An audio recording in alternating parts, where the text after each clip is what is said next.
Hello again everyone, Truck CB Sales here with a tune-up report for Justin in North Carolina on the Stryker SR-497HPC.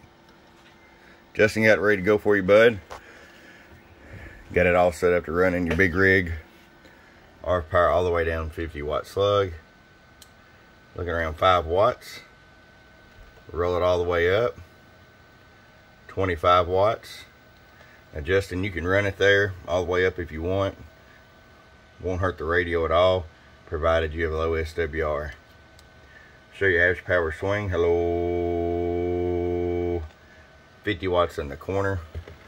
Let's go over here to average power and show you on the 250 watt scale. Let's see what it's doing. Top scale. Oh, yeah, so it's got for about 60-65 bar.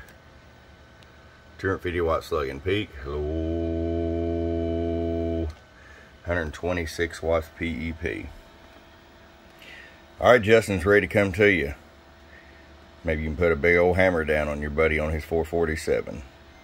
From your friend Truck at www.truckscbsales.com. Bum bum.